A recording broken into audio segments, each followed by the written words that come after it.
managed, how it could be managed better, how we can cope. And then, of course, many different spiritualities that inform our behavior. So no two of us are the same. We all have a different, very kind of moral compass or philosophy or spirituality that gives us a framework to understand life and to understand how best to manage difficult situations.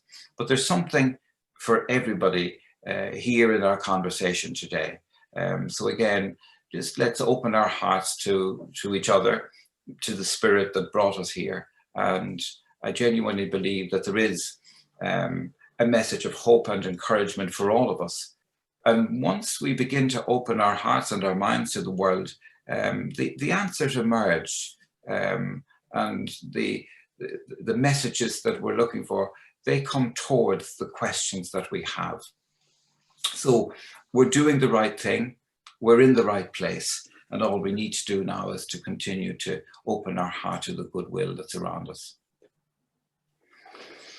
Just at the very outset, I probably would like just to give you an introduction to the context and work of my own life and ministry. And I'm doing this just to give you a sense of who and where I'm working, but also I'm inviting you to reflect perhaps on your own life as we talk through this, because the experiences that we've had in Galway and that I've had professionally and personally will very likely mirror some of your own experiences. And while this part of the conversation is about the work that I'm engaged in, I'm really using it as a platform for you to reflect on your own life situation and what's been happening for you. I remember very clearly, and you have similar memories of where you were when this pandemic began to actually hit Ireland. I remember Leo Varadkar speaking from New York and made an announcement that all higher education institutes would be closed. And we had one day to, in fact, transition almost 20,000 people here associated with the university off campus. And that was quite traumatic and required a lot of work and a lot of energy and agility just to manage that transition. We put in place very quickly a pastoral protocol, and the chaplaincy centre became really an emergency resource space.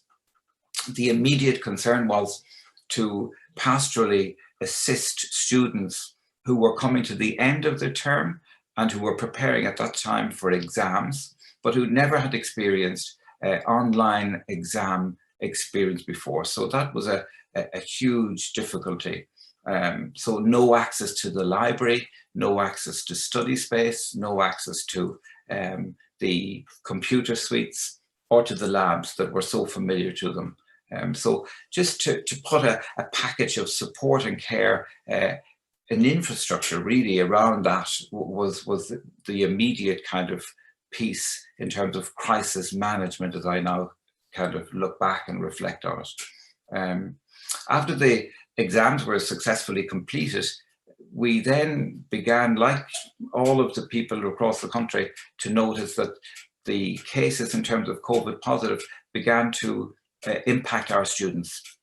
So again, we had to put another protocol in place to identify what needs and supports were required and to manage very simple practical things like had they access to public health information, to medication, food, finance, if they were living with other people on campus or off campus, what were the concerns about the other people in accommodation.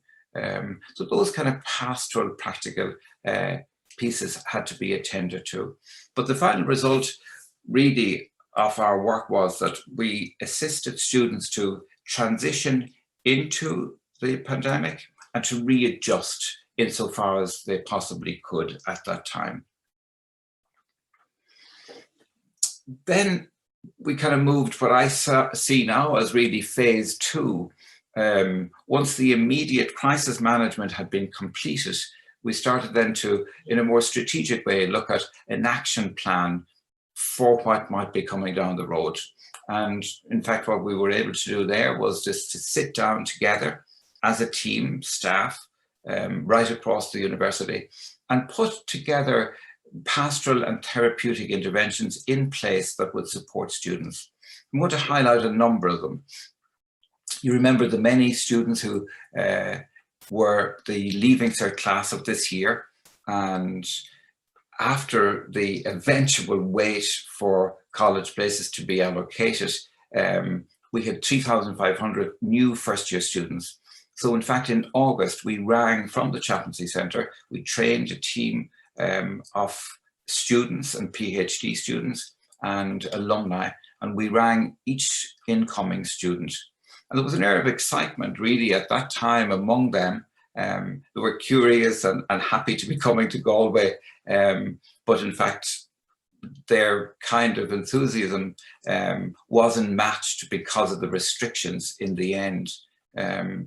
And we have since then trained the same team and others to call students during these days of November to offer support, really to check in how they're doing and what are the issues that they're actually experiencing.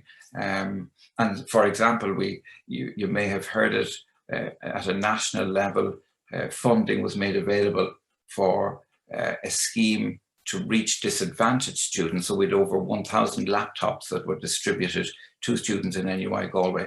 And in fact, what we're talking about here on the slide is that all of those initiatives, and there are lots of other staff members involved, really were intended to maximize coping mechanisms for students. And from what we hear, those interventions are in fact doing what we had hoped. They are maximizing the student's ability to manage this very difficult situation. So just in terms of some of the insights that I have learned about dealing with the students, dealing with staff, dealing with all of the issues that have emerged, that we realize now that the impact of COVID really has created intense psychological distress. And it has generated symptoms that are normally associated with traumatic stress. So we know of the physical and emotional kind of impact, where people are on high alert, whether we go to the store, whether we go to somebody's house. People now ruminating about what might happen, negative thoughts and feelings. And of course, a lot of us have become kind of exposed to repeated, reinforced messages of the trauma. We listen to Tony Houlihan, we listen to the numbers, we watch the app, we watch people on the streets. So in fact, that sense of trauma has been actually reinforced. And I suppose the question is for all of us, how is COVID actually impacting on your life? How has it impacted on your mind, your body, your soul, your family, the dynamics that you normally are accustomed to, patterns of your behavior? So how has COVID impacted you? And I'm just inviting you to, just for a quiet moment, to stay with that without answering it, but just to quietly answer it to yourself.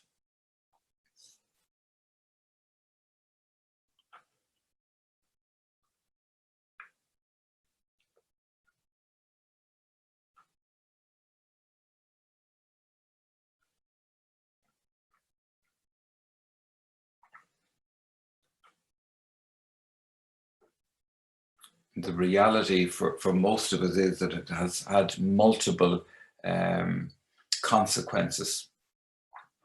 I hear so often from the students that I meet, and indeed from my own personal experiences, the incredible change in terms of their family, in terms of finance, lack of certainty. Students talk about the impact this will have on their future careers.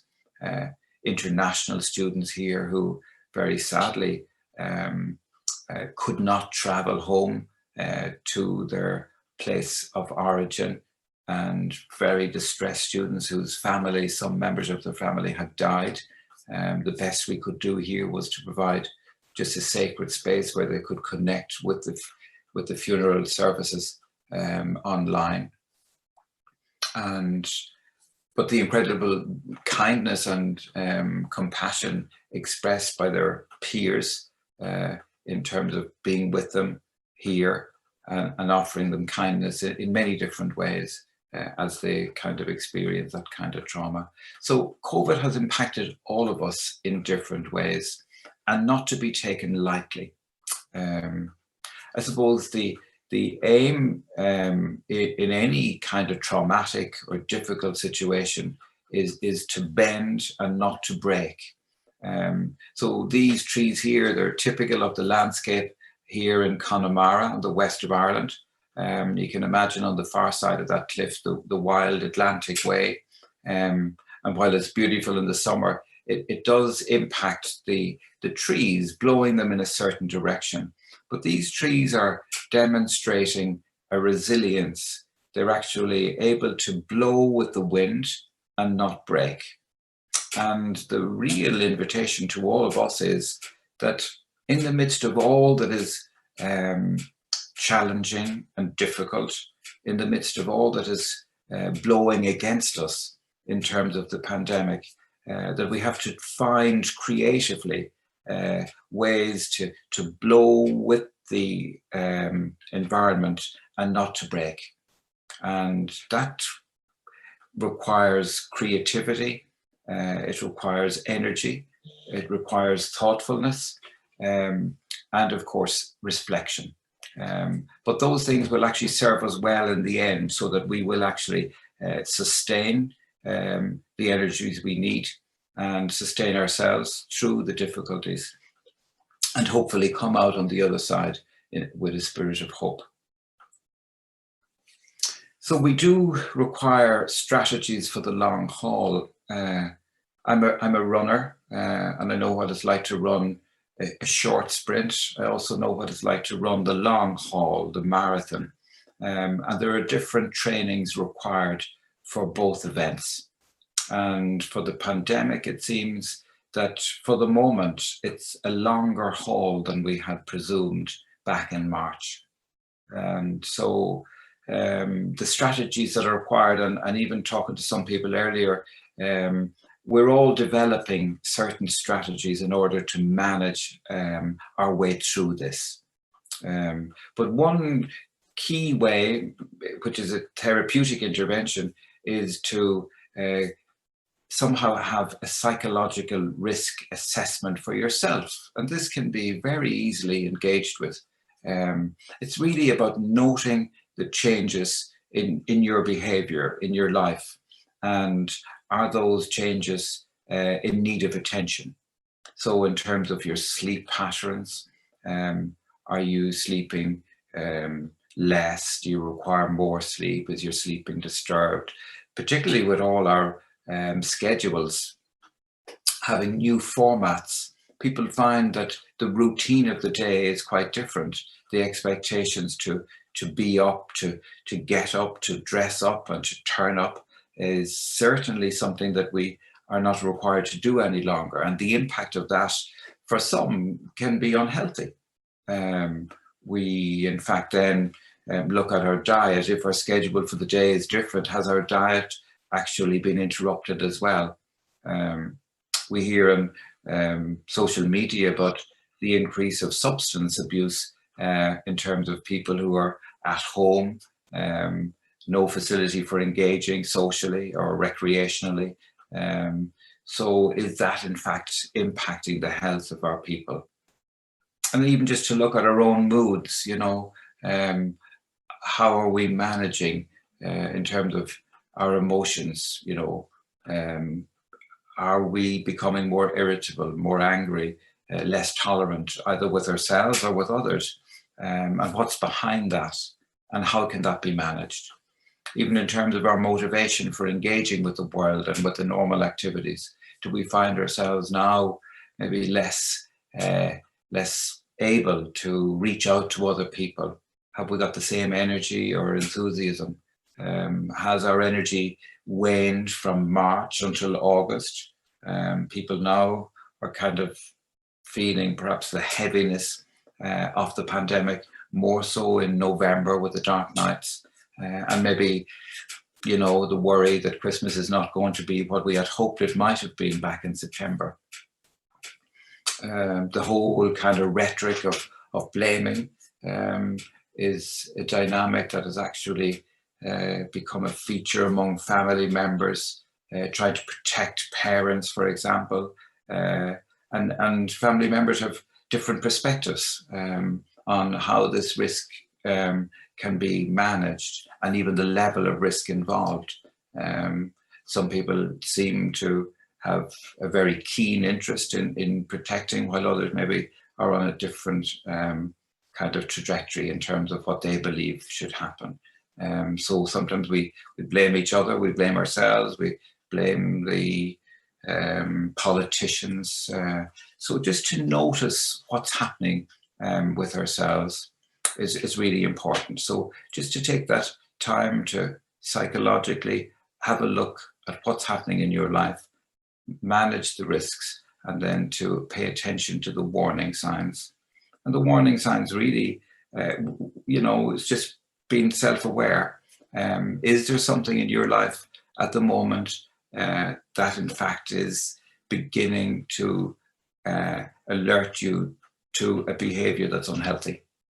Are there any indications that you're not managing as well as you normally would? Are there any signs there that you really believe requires attention? So watch for the warning signs. And we're all very instinctively knowledgeable about what's happening in our own lives. If it doesn't feel right, it probably isn't right. So trust your own instinct. If you don't feel as good as you could, maybe support is required. So self-care is required during these challenging times. And I suppose the aim really is some level of stress reduction, because people either directly or indirectly are feeling stressed. And in terms of those who are working, and all of us working in different ways and in different places, either working at home or from home, or going to work, or engaging in some kind of work, the whole work pattern has changed. So we need to just take a look at it, distinguish between what is home life, what is work life.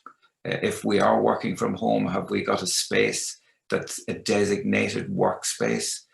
Can we actually, at some level, discipline ourselves to finish work at the usual time, rather than allowing work and home life to just merge into one big long day? And in order to do that, maybe to look at what are we doing to engage physically. Oftentimes now we're doing an awful lot more of sitting on seats, looking at screens. So there's a sense of fatigue that comes with that. So it's leading some people to feel a lot more irritated, a sense of burnout, fatigue. So are we moving? Are we walking? In any given day, do we get out of the house? How far do we go? And even then to look at, you know, psychologically, how is your mental health and well-being? What are the indications there in that area of your life that may need some kind of attention or support? Even in terms of our spiritual journeys, are we actually just paying attention to the supports that may actually help as a support mechanism in terms of spirituality? Oftentimes we find ourselves looking at all of the media outlets, looking almost at the television and on the smartphone at the same time, reading more and more about the pandemic, the numbers, the countries, the fatalities, and almost becoming obsessed with it. So to try and avoid media overload, and certainly reliving that trauma over and over again, is not healthy. So to manage the amount of information we're taking in, what's required. If we get the headlines in one day, is that sufficient?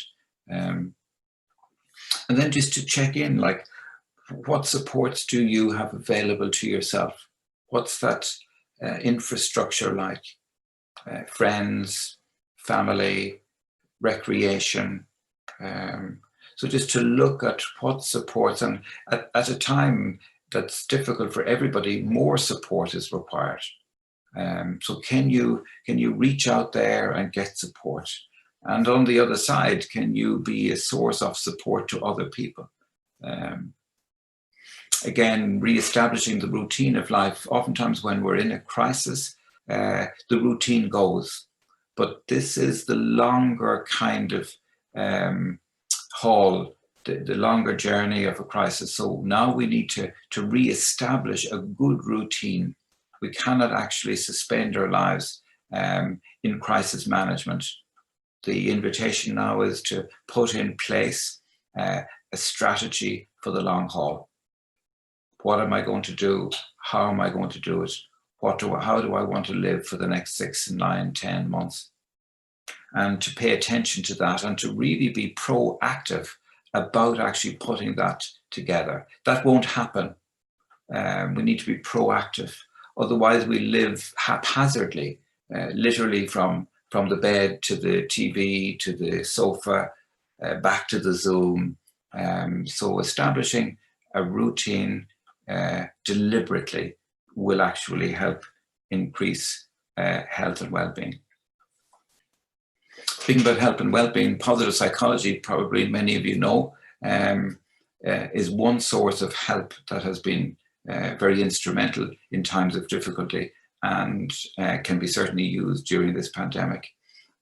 Many people would criticize psychology for focusing perhaps on negativity and on the dark side of human nature, whereas positive psychology focuses on what in fact we can do, our potential for managing, rather than our helplessness. So the guy that really is the founder of positive psychology is in fact Martin Seligman, an American working in Pennsylvania University. And he distinguished between learned helplessness, where we can say, oh my God, the pandemic, we're out of control, we cannot do anything. And we again just allow that negativity to overwhelm us. He would suggest that we need to turn that around and to actually look at learned optimism. So in fact, doing exactly what we're doing here today, engaging with people, bringing to the table energy, positivity, humor, and the stories of our lives. So to learn how to optimistically engage with the world, and that choice is ours. We can do it, and obviously we as a group are doing it. So the invitation really is to focus on the events and the influences that are positive in our lives. And at the very bottom on the green, on the blue section, how do we do that? Number one, gratitude.